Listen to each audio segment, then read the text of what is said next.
Hey guys, how's it going? This is Gamester81. Welcome to another episode. Today I'm excited. We got the creators of a new homebrew for the Colecovision, and it's called the Void Centauri Conflict. And I'll have them kind of introduce themselves as far as who they are. Start with Elise. Elise Burgess. I did the cover art for the Void. Joe Cody. I own and operate Atari2600.com, and I published the Void. Dan Ristic, game programmer. I did some of the art for the Void and a lot of the playtesting and helped out with the programming. Josh Bentz, programmer, designer, developer. Worked with Dan programming the game. Now, how did this whole project get started? Whose idea was it to start a Coleco homebrew, and how did you guys all get involved with the project? Well, I guess I could say that it was my initial idea to develop a game for the ColecoVision, but until we put together a team that wanted to actually do the project, the decision on what we were going to make wasn't made until that time. So I came into it with the idea of making a game, but not with the decision about what it was going to be or what we were going to end up with. It was a team effort on that. Sure. And how did Josh and Dan, how did you guys get involved? I mean, Joe, do you guys know each other from just Atari2600 website, or what? No, we went through an affiliate, you want to say that? Yeah, we were introduced through somebody that had a mutual interest, I guess you could say, and it was a good way to get together because they were serious game programmers, these two, and it was easy to decide that they were the right team to do the game. And what kind of games do you guys currently develop? Currently we do educational flash games right now. Okay, so it's probably a lot different than developing Coleco. I can imagine ColecoVision games, right? Yeah, it's definitely Okay. a lot harder. And Elise, how did you get involved with the artwork in this project? I was introduced to Joe through a mutual affiliate as well. I used to do QA testing for a video game company, and then moved on to do QA testing for the affiliate, who then knew I was also an artist, and after showing some samples, Joe and I decided to work together to do the cover art for the Void. Mm-hmm. I must say the cover art's pretty awesome. Oh, thank you. Thanks. Yeah. Now, how that you guys came up with a couple different types of prototypes as far as artwork goes, or how did you guys? Yes, I did 3 freehand drawings of concepts. One, we couldn't decide, it's like, did we want 2 spaceships or 3 or 4 fighting in space? But that seemed a little kind of run-of-the-mill. Did we want to show inside the cockpit, looking outward, with a big battle going on? And then the third, we wanted something a lot more dramatic and drastic to really kind of draw the player into, kind of this is a huge battle going on. And that's what we decided to go with, and that's what eventually evolved into the cover that you see now. What I added to help her with making some decisions was, I thought it would be great to have an art piece that actually conveyed a bit of a story. If you look at the front of the box, what I like about it is not only dramatic, but it actually is a single panel story. It tells you a little bit, something obviously just happened. If you're looking at it, there's a broken windscreen on there, people are being drawn into space. It's an action-oriented scene that tells a little bit more than just a single snapshot. There's something going on that you didn't see immediately before the picture, and I kind of like that part of it too. Now, Elise, had you played the game prior to developing the cover art? Actually, when we were developing the actual art itself, the game was still being programmed, so it was in its very, very early stages. So I wasn't able to take a look at the game beforehand. I had no idea what the ships looked like, and especially the enemy ships at first. So the ships you see on the cover art were developed purely from imagination. And it was actually a happy coincidence that the ships in the game ended up looking pretty similar. So it worked itself out really Yeah, It's nicely. really nice. Now, as far as developing the game, how was the process of starting? I mean, step us through the process of developing a homebrew game. Well, it's the same process of developing almost any game. I got to start out with a design doc, make sure everybody likes it, make sure system requirements can fit it. When designing this game, we didn't really know what the system requirements were. We knew the hardware specs, but obviously when you program it on a computer that has a quad core, all this amazing stuff, then you switch it over to ColecoVision, it's going to be completely different. Sure. So we went through a couple different renditions of the game. It used to be a a horizontal shooter Yeah. until we figured out there was a scan line problem. Mhm. 4 sprites in a row like to hide people. But yeah, we went online, tried to find some good tutorials on how to do it, and luckily the homebrew community is actually pretty good. There's a lot of people online that are willing to help you, let you understand how the ColecoVision works, and just through that, and being familiar with multiple different languages, the ColecoVision came through. What were some of the challenges as far as developing for it? Was it, I mean, I know the stars, was that kind of difficult to do, or? Yeah, there's a lot of tough things. There's a lot of stuff that, when you're programming for a computer or something with a lot of hardware and a lot of work behind it, you do something or you program a piece of code and you know, okay, it's going to work this way, and it works that way, but you get to the ColecoVision and you write a lot of things and you're like, okay, I know it's going to do this, and then you play it and you're like, okay, it doesn't do any of that at all. Yeah. I think the first opening intro, like the scene where you have this planet, that's pretty cool. That's pretty cool. Well, thanks. That's a pretty cool shot. That was a nice touch, wasn't it? Was that pretty hard to program that, or is that? Luckily, like Josh said, there's a really good community around it, Yeah. and they definitely provide a lot of tools to kind of make the process a lot easier. Yeah. Mhm. I know you guys mentioned earlier when we were talking off camera here about the stars and kind of like the shortcut you kind of used for that. That was kind of interesting. Yeah. So kind of mention that to the people listening. Basically, with the system, we were running out of memory that can fit on the ROM chip. Especially with all the the art and all the sounds, it kind of limits what space we have left to use. So what we decided to use is period signs and commas for the star backdrop, just to make it apparent that there is a star backdrop, but it's not too overwhelming when you're trying to have good solid gameplay. Are there any particular games that kind of helped influence the particular game, or? Well, with looking at the ColecoVision, personally I was looking at all the other games so I can see what kind of games can be made for the ColecoVision. I don't want to, let's make a 3D awesome game on the Coleco. First-person shooter. It wouldn't be possible.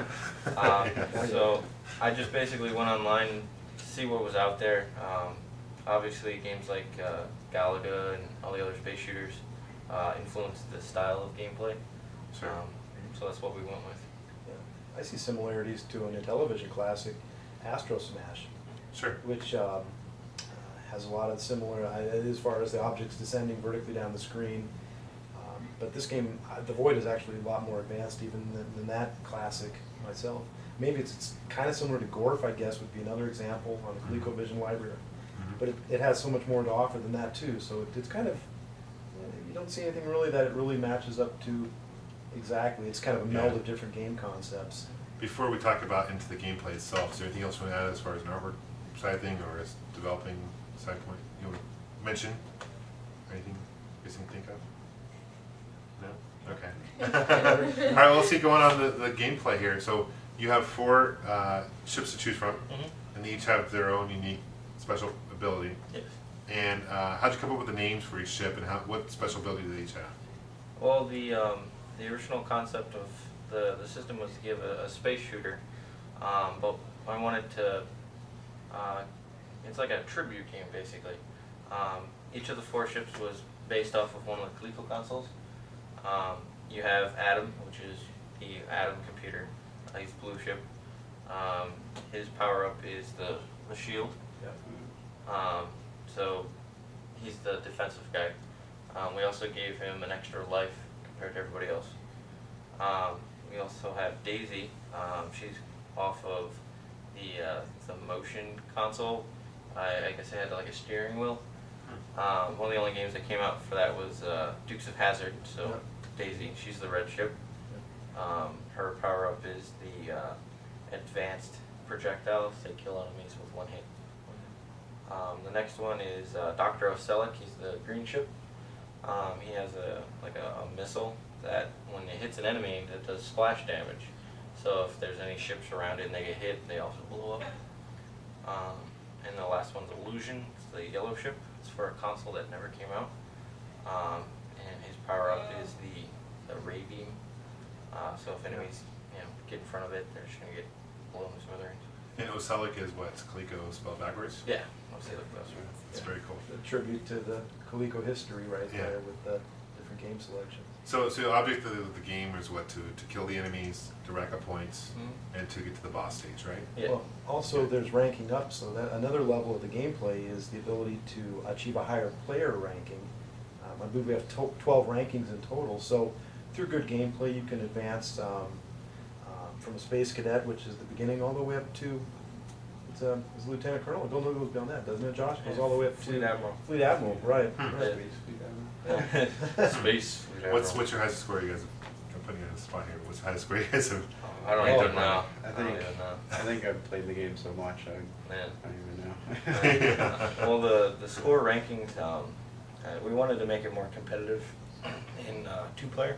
Sure. So the score is based off of level. So if the level advances, it's going to take you more points to acquire a rank than previous level. So it's trying to, you have to kill as many people as you possibly can have to be to running. rank up. I see. So you could be playing, by yourself on level 1 through 5, and you're at a pretty high rank. But when you play with two people, you could be at a low rank. You're like, what's going on It's here? much harder. So you play at the same time when you're playing two-player? Yes. Yeah. That's cool. Yeah, it lends some good. It's a good adversarial game when you have the two-player player. Sure. You're motivated for the same things. You're trying to pick up the power-ups that are freed up and coming down the screen. It's a lot of fun, and Yeah. you both have different firing capabilities. So the player you're playing against may have a area weapon, for example, or you may have a defensive shield. So you're trying to play the same game, but you have different weapon capabilities. And Yeah. It's a good balance, I think. Yeah. It's a lot of fun. And the boss battles are pretty cool. How many bosses are there in the game? I think there's an unlimited amount of levels, so Right. Yeah. you can kind of keep playing, and that goes with a lot of the old arcade games. They really didn't have a lot of space on the cartridge to make defined levels, Right. so they kind of had to make it programmatically unlimited levels. Until Right. you hit a kill screen or something in the arcade Yeah. or something, yeah. But it's interesting what we were able to achieve with the bosses by randomizing their appearance, their weapons capability, and the color as well, so that when you enter a boss level, it will appear to be a different boss every time. I mean, there's a certain number of variations, but there's a lot of variations that can be put together. It's done randomly, so Mhm. you're never sure what you're going to be up against when you make it to that next boss level. It could be a combination that's very aggressive and difficult, and it could be something else. So it's a nice creativity. It's a nice way to create a game that has that variation in it. Sure. Where can people get this game? Well, there was 100 copies of the Void manufactured. Remaining copies are still available for sale on the Atari2600.com website.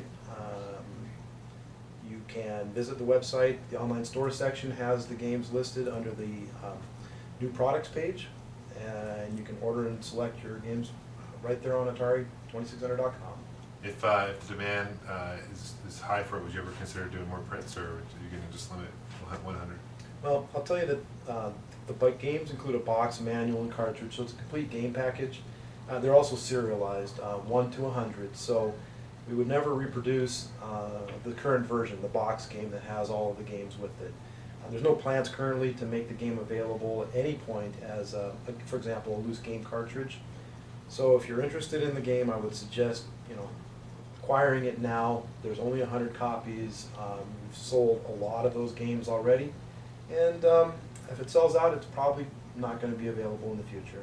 So reception's been pretty good for it then overall. It is. It's nice to hear the positive feedback that we've received from people who have had the game and played it. I know the game gets a lot of replay. It's the kind of game that once you play it, you do feel compelled that you could probably play better next time. To pick it up and keep playing it and get that replay value out of the game. That's some of the positive feedback I've had. Cool. You guys plan on doing more homebrews in the future? Sure. Yeah, we're thinking of a couple different designs. We also found a Coleco kit that allows us to transfer the data directly to a cartridge that we can play on the console. Right. So it'll streamline development. That's cool. Because he has the only burner, so Okay. I would have to We have send to share the my ROM development. file to him. Oh, okay. Huh. How long does the process take, though, from start to finish? It's 2 to 3 months. 2 to 3 months, I guess. Okay. Yeah. and quite furious right at the end. Yeah, I Yeah. can imagine. Yeah, it was quite hectic at the last couple 'Cause of weeks. And Your goal is to get done before the Classic Gaming Expo. Is that what it was kind of did? we had set I'm that, ready for that, yeah, yeah. we had set that as a goal to complete the game before the show, which was at the end of August. I'm sorry, it was at the end of July. So, yeah, that was kind of holding us in check and making sure that we didn't slip too far ahead. But Cool. we worked around as best we could. Excellent. Yeah. Excellent. Well, I look forward to the next game you guys make for sure. Definitely, we'll be back with a new game in the near future, I think. Absolutely. Yeah, sure, why not? Just no first-person shooters with me, right? Maybe a sports title. There you go. Sports no mess. Yeah. Anything else you guys want to No. No, I think I'm good. I think we're good. add? Okay. Thanks, guys, for being on the show. I really appreciate it. Yes, All right. thank you. Take care. Bye. Thanks, John.